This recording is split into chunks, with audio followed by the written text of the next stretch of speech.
Others have the issue that they are working really long hours. So they're working overtime. They experience that this is taking a big toll on their health as well. Hi and welcome to Lead Well.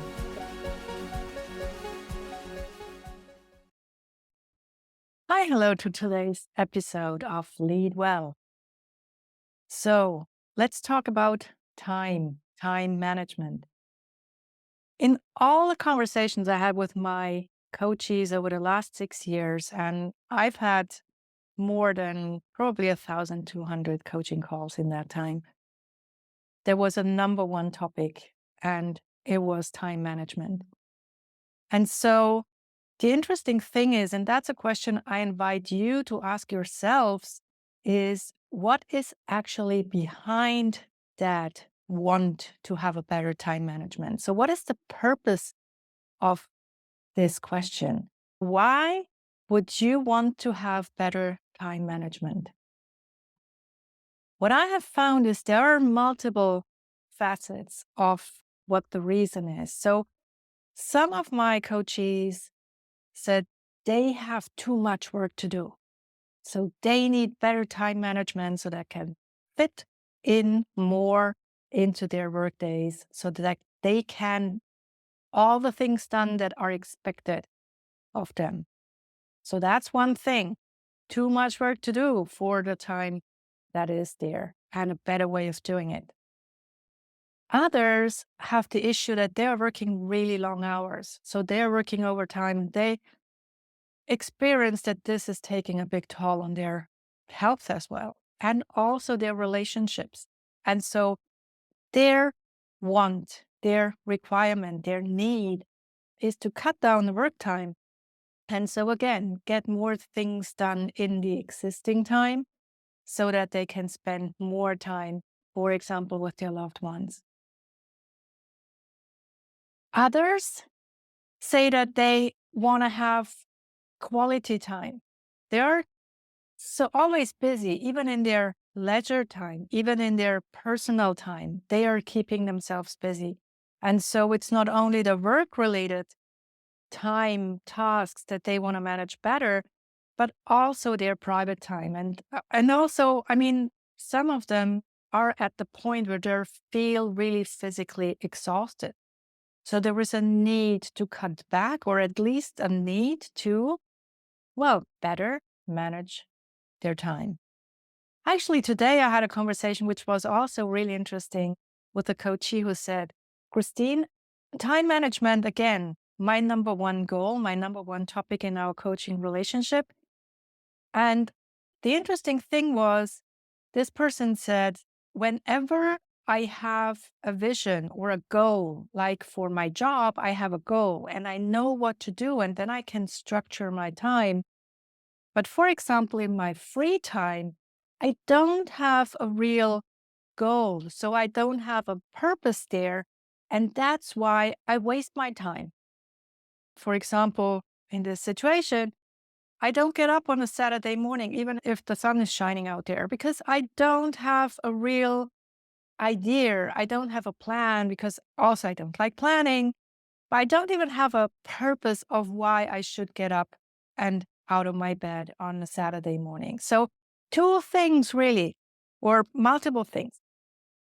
Putting more into a given time frame, so getting more done, reducing work hours, and also this need of having a structure and probably also having a purpose to then be able to structure for it.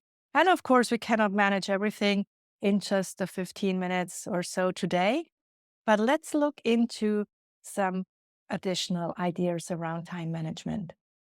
So, my personal aspect or my personal way of looking at it is similar to eating, to nutrition, because if you think about it, in earlier days, when you went out to have dinner, like in my youth, which is a long time ago, there was a prepared plate and the dishes were rather small. So the portions were rather small as well. And you could get there, you could sit down or even at a dinner table at home. You will put your food on your plate and then you would eat it. And actually, my parents, they would always expect me to eat what's on the plate, but they gave me the opportunity to put my food, my nutrition on my plate. So I had control over how much I put on my plate. And I feel the same was true for work at that time, because I remember I could always end my Friday evening with a clean desk. Even if I had to put in maybe 12, 13 hours on a Friday, I knew that when I left on a Friday evening, everything was done. Well, the bad news is today that's no longer possible. And you might think of all different reasons why it's the case. I think a lot of it is that the requirement, the demands of companies, because of the necessity to cut costs, is so high that everyone, or at least a lot, almost all of the people I've been working with in a coaching situation so far, have more on their plate, more on their agenda that they can actually fit in. So it's like they have a huge, enormous plate and the stomach hasn't grown. So if you have a huge plate, you can only eat as much as fits in your stomach.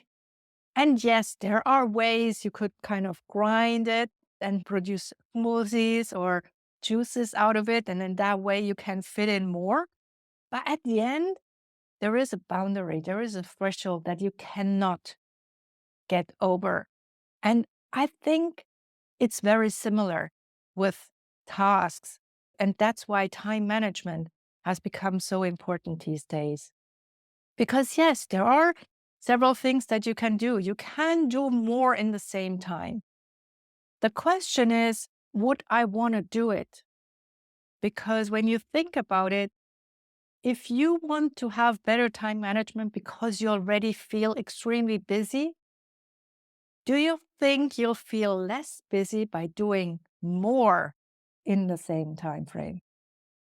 So maybe, maybe not. And yes, there are strategies, and we'll definitely look into them, of how to fit more into your day. And a lot of them are probably counterintuitive at the first glance.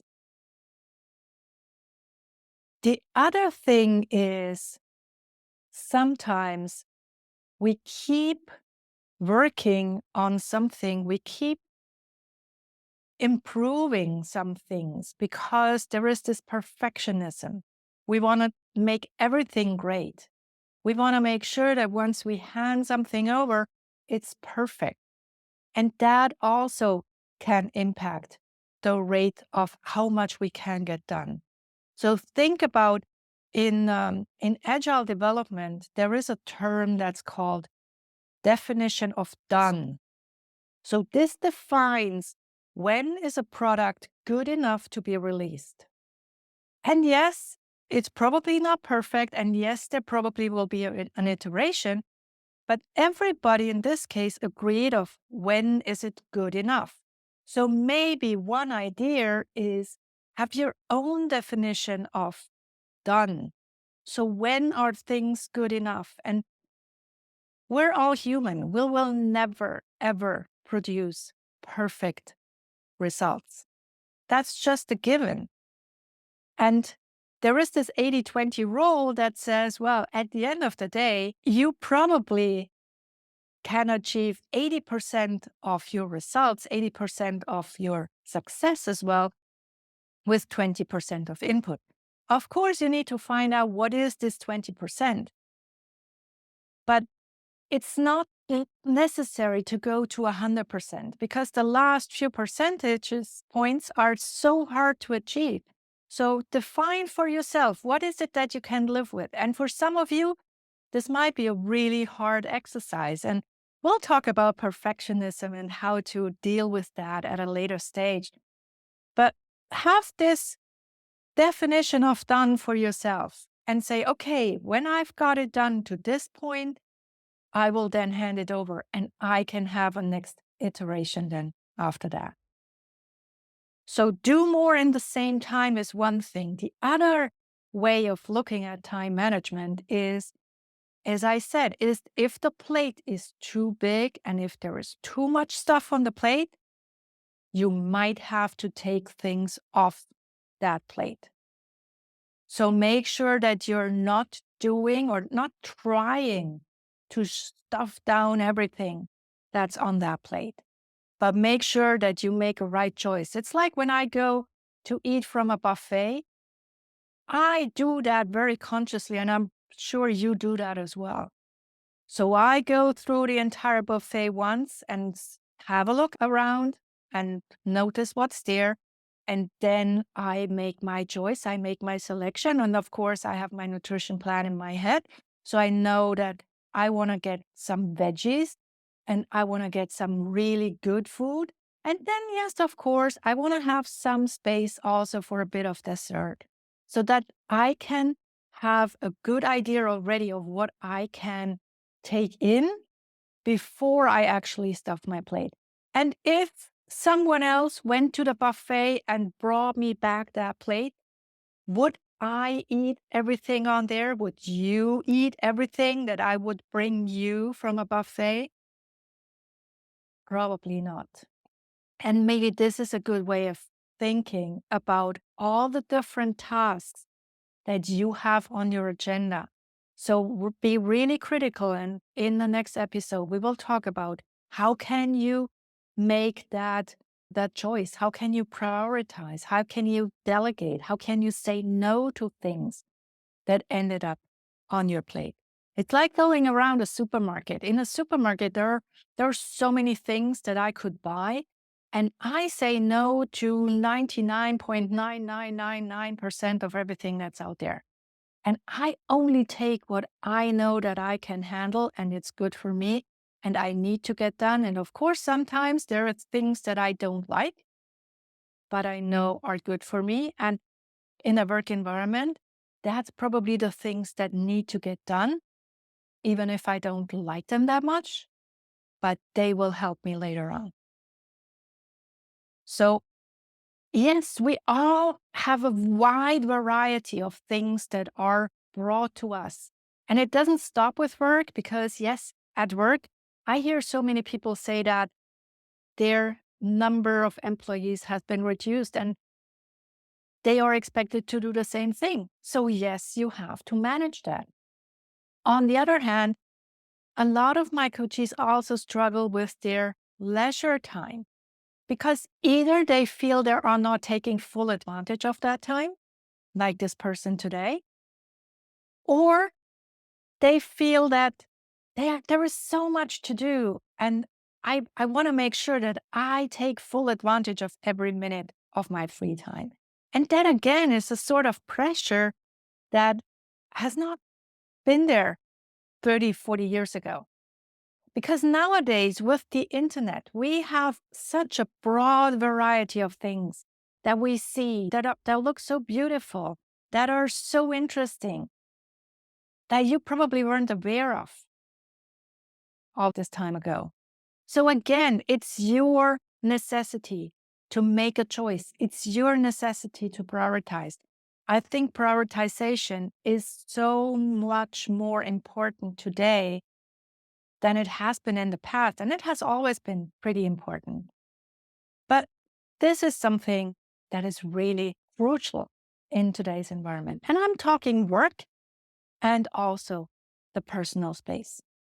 Of course, we will look into that in next week's and probably in 2 weeks' time episodes, where we will look into very specific approaches to, first of all, get more done in the same time. Because yes, there are strategies to do that. And then on the other hand, also find strategies to get things off your plate and deal with those high demands that are out there so that you can use your time wisely, that you can know exactly what to do with your time without feeling pressured and also without having the need to plan every single minute of your day. Because if you are like me, I don't like that. I want to have some space. I want to have some time to breathe. So I schedule that in. I have that in my head that I need that as well.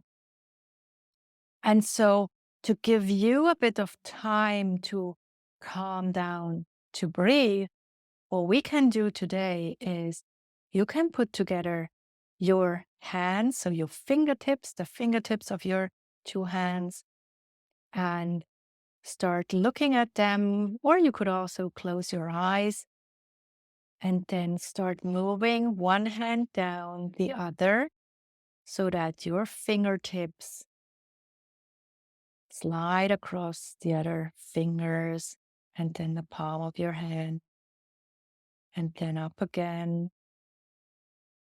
and alternate, and do that really slowly. For those of you who have a bit of a hard time relaxing, you can keep your eyes open and closely look at one of your fingers as it slides down the other hand. Closely notice where the fingertips touch the other hand,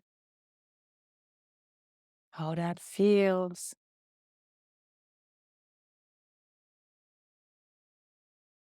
And at the end, you might even take your two hands and put them very, very lightly over your eyes. Enjoy the dark space that this creates. Take a breath or two, and then let your fingertips slide down